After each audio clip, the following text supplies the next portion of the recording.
Bienvenidos amigos a este programa de Un Mundo Verde, y a nombre de todo el equipo de Radio Televisión Querétaro y el programa Un Mundo Verde les deseamos una feliz Navidad muy ecológica.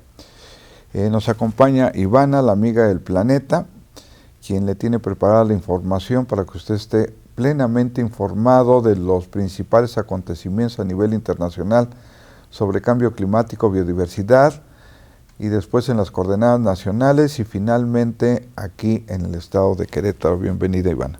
Hola Ale, hola amigos de Un Mundo Verde, espero que estén muy bien y que se la pasen muy bonito en estas fiestas navideñas. Y pues iniciemos con las noticias acerca del cambio climático.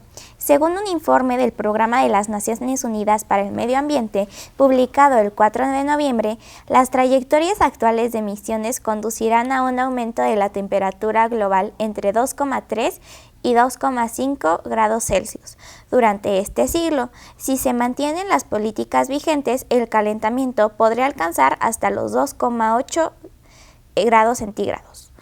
El secretario general de la ONU, Antonio Guterres, reconoció que no podremos mantener el calentamiento global por debajo de 1,5 grados en los próximos años, admitiendo que la superación de este límite es ya inevitable a corto plazo. Pues lo que ya sabíamos, ¿no? Exacto. Pues, nada más que ahora sí oficialmente, ya formalmente, ya lo declaran de que no va a ser posible mantener a 1,5 grados centígrados, sino casi el doble. Sí. Casi el doble estaríamos siendo. Y pues dice, mientras se mantengan las políticas actuales en los países que principalmente emiten los gases de efecto invernadero, pues se va a rebasar lo que se había acordado en París, el Acuerdo de París, de 1,5. Y allá en Estados Unidos, un estudio reciente del Climate Central sugiere que el calentamiento previsto para el 2035 provocaría un aumento de la inflación de los precios de los alimentos en América del Norte entre 1,4 y 1,8 puntos porcentuales por año. En promedio, también hay ejemplos de subidas repentinas de los precios del café, el cacao, las verduras de California y las naranjas de Florida, tras las olas de calor, las sequías y las fuertes lluvias excepcionales de los últimos años. O sea, el cambio climático sigue provocando impactos económicos y aquí en este caso la inflación de los precios de los productos pues básicos. Exacto, ya habíamos hablado hace un tiempo acerca de que pues también el consumo de electricidad pues también lleva a que pues este aumento económico, y pues aquí vemos que también está afectando en otros ámbitos.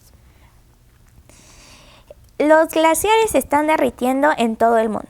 En algunas regiones, en función de la intensidad del calentamiento global, la próxima década podría marcar el momento que desaparezcan más glaciares que nunca, con una tasa de pérdida que podría estar entre los 2.000 a 4.000 glaciares menos cada año, según el aumento de temperaturas globales.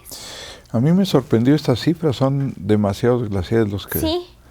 Los que existen y los que van a desaparecer. Exacto, pensamos que hay glaciares en el mundo y hay 5, ¿no? Sí. Nunca pensamos que hay más de 4.000 y más, que cada año se va a perder esa cantidad. Esa cantidad que es muy fuerte.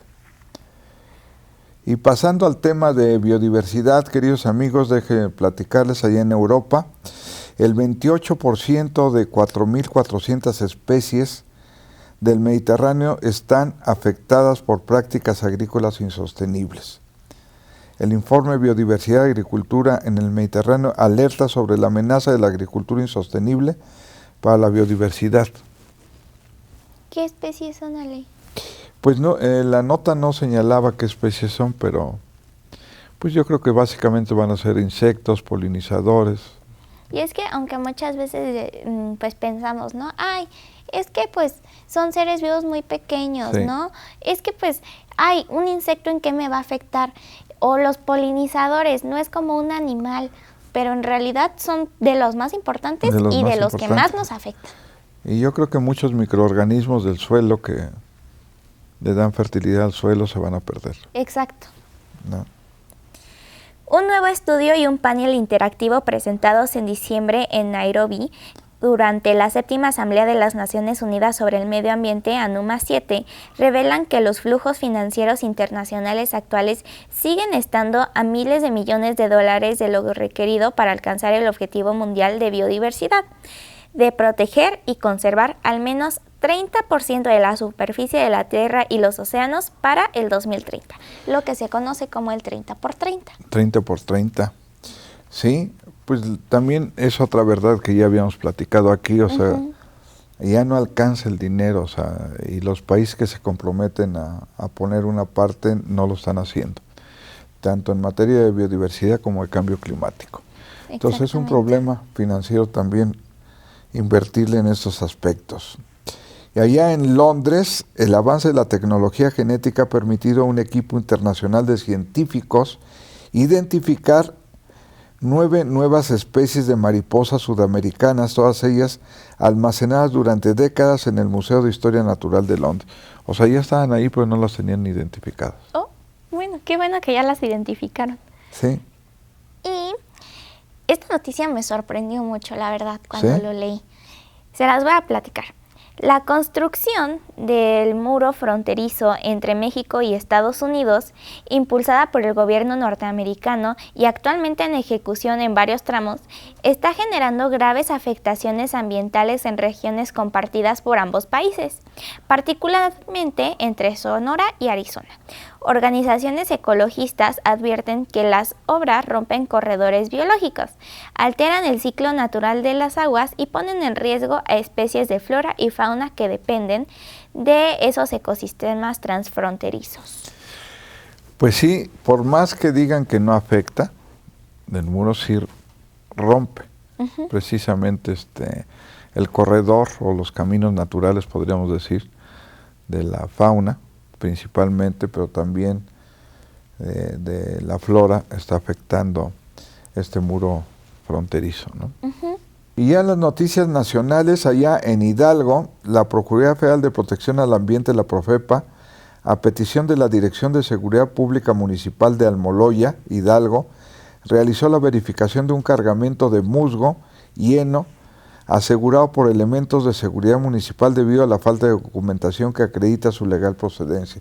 Ya habíamos dicho que para poder aprovechar, en este caso comercializar el heno y el musgo, se requieren las autorizaciones de la Semarnat. Entonces, si no existen esas autorizaciones, son productos ilegales.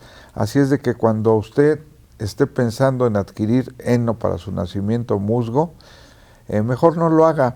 Utilice otro tipo de productos, porque lo más seguro es que sean productos ilegales.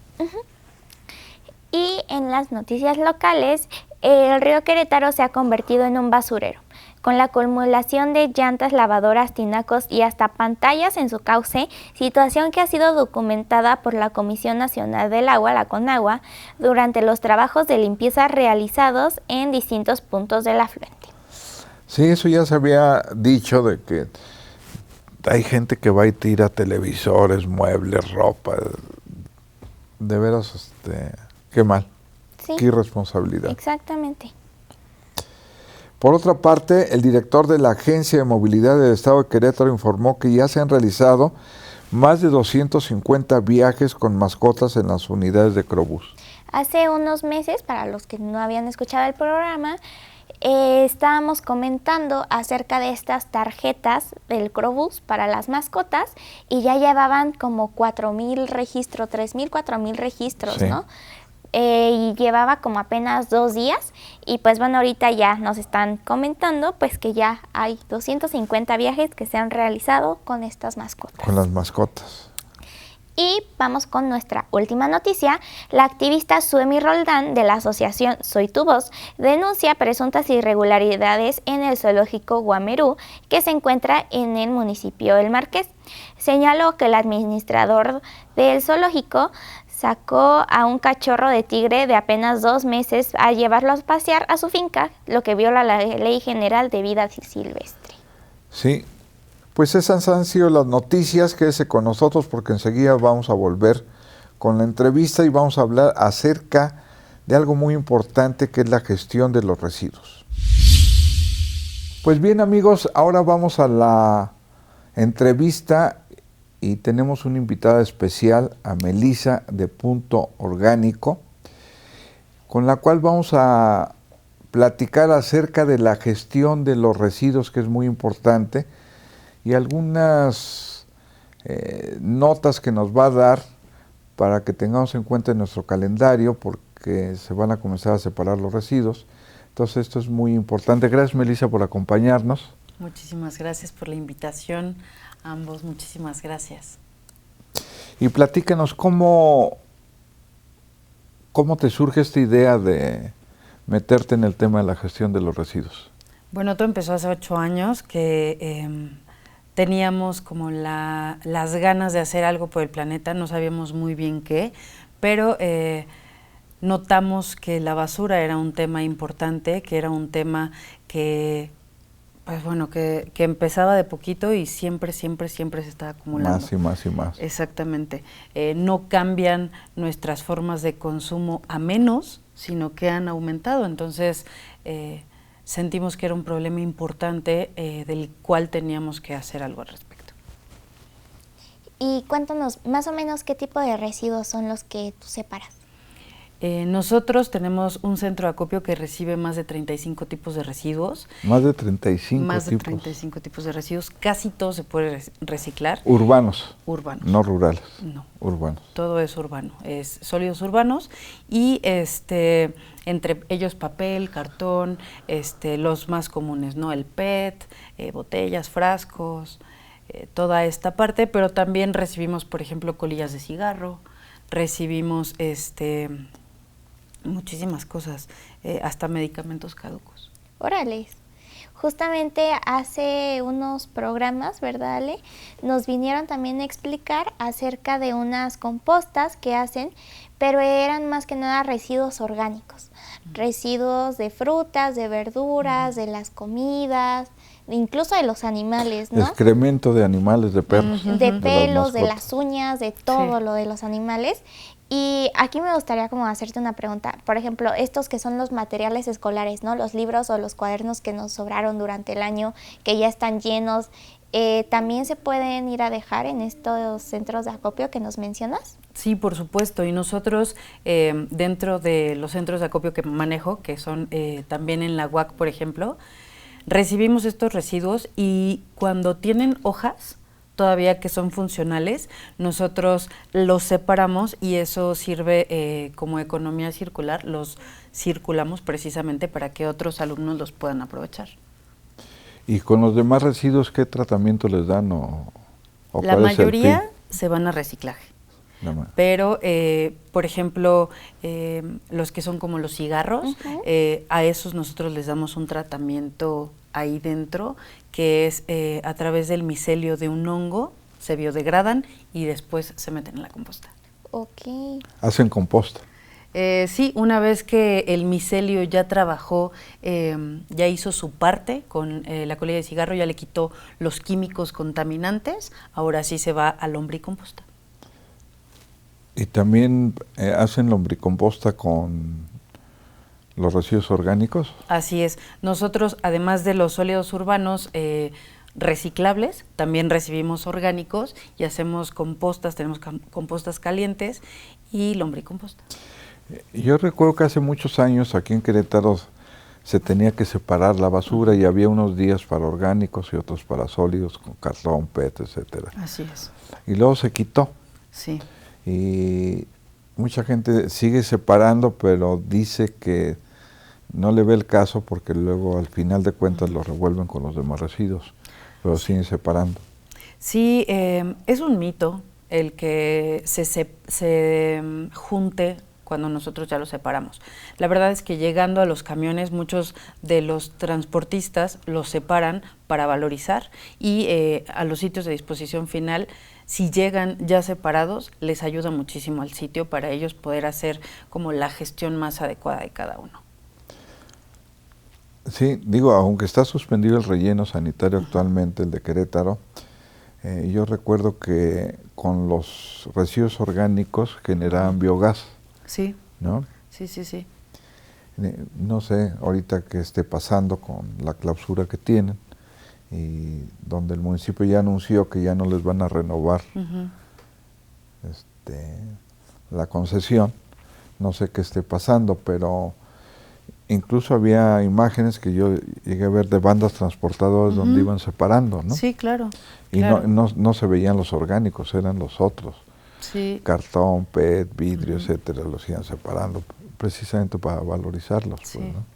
Aunque sí me parece que todavía en muchos de los sitios se está haciendo clasificación de orgánicos y de los reciclables.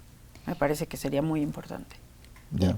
Por ejemplo, estos residuos que son, no sé, por ejemplo, de pilas, de teléfonos celulares, de electrodomésticos, ¿también los podemos llevar a este lugar? Sí, también, y es súper importante que estos no se vayan a la basura porque al romperse, por ejemplo, las pilas cuando se empiezan a inflar, pueden llegar a contaminar muchísimo el agua o la tierra. Entonces es súper importante que se vayan mejor a sitios donde la disposición final sea más adecuada. Y sí los recibimos. Que digamos, al final de cuentas, digamos, como estos materiales que están mencionando, sobre todo las pilas, ¿no?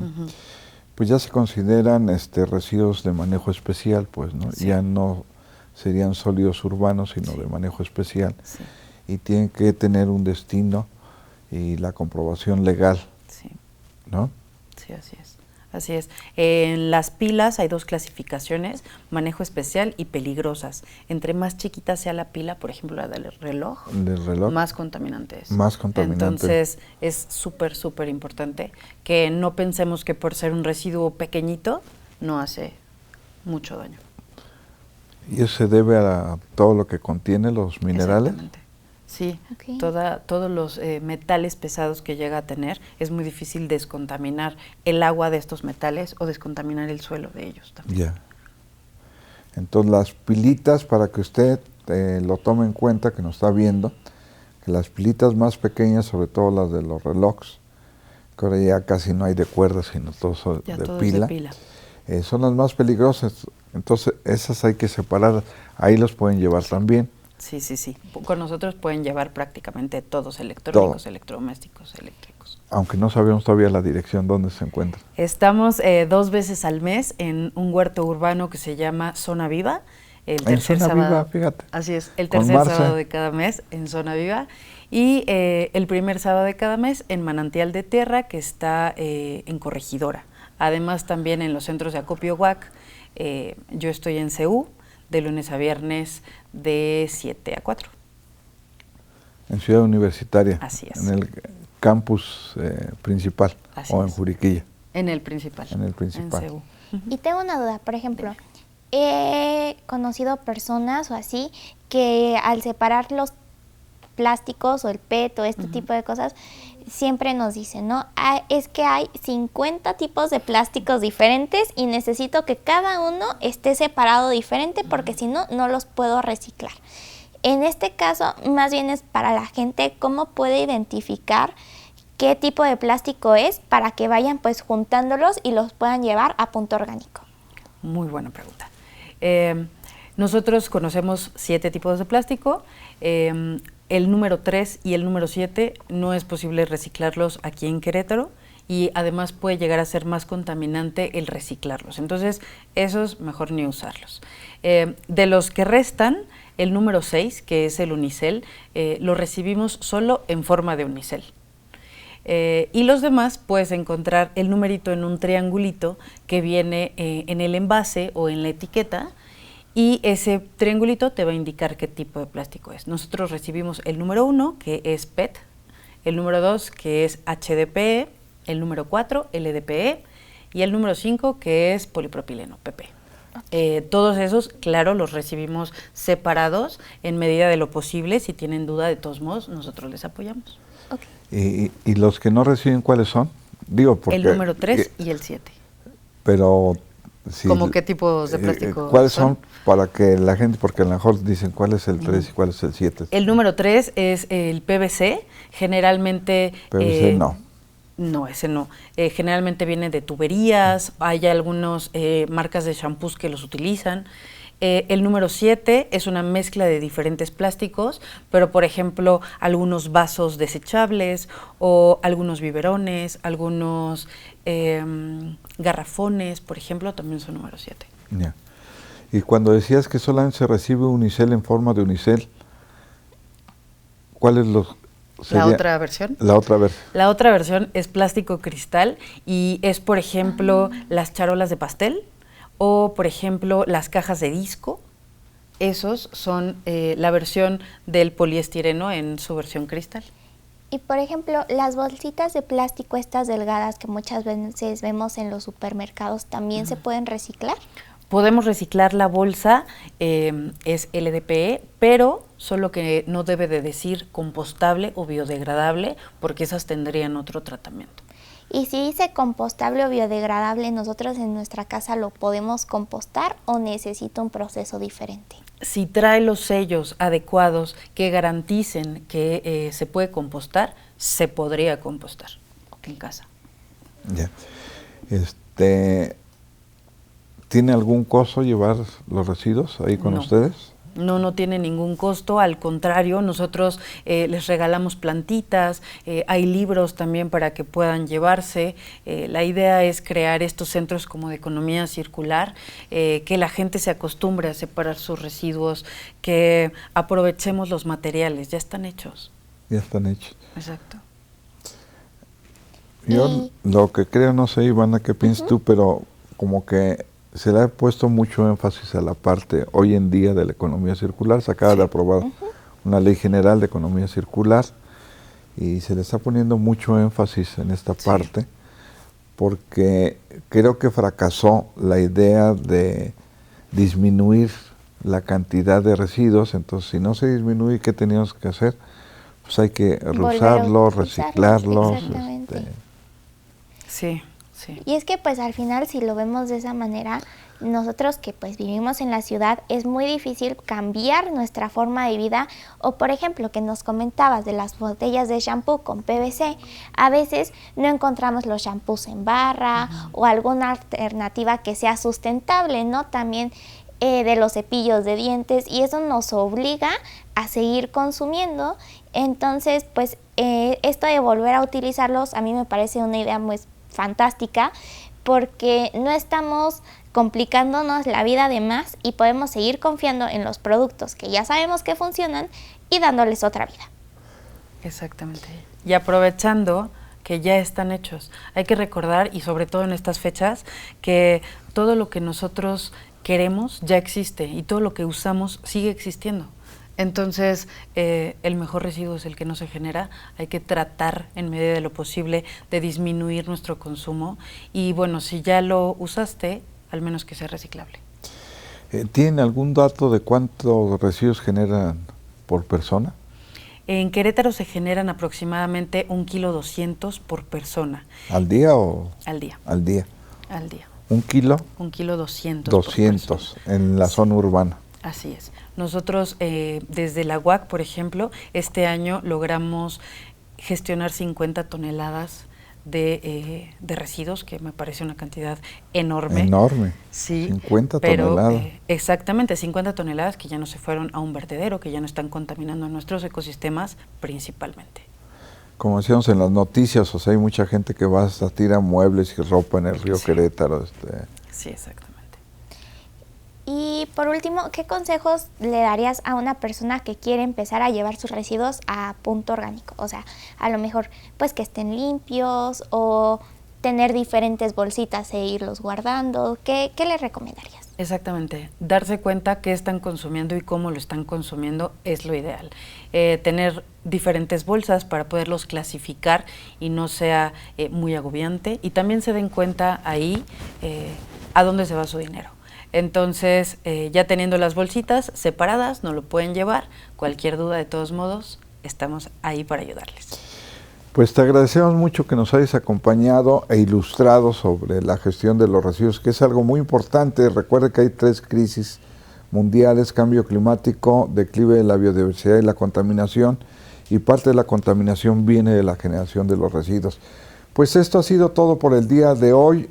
Yo como siempre los espero cada miércoles al punto de las 5:30 en Radio Televisión Querétaro en su programa Un Mundo Verde. ¿Y usted ya reflexionó sobre el planeta?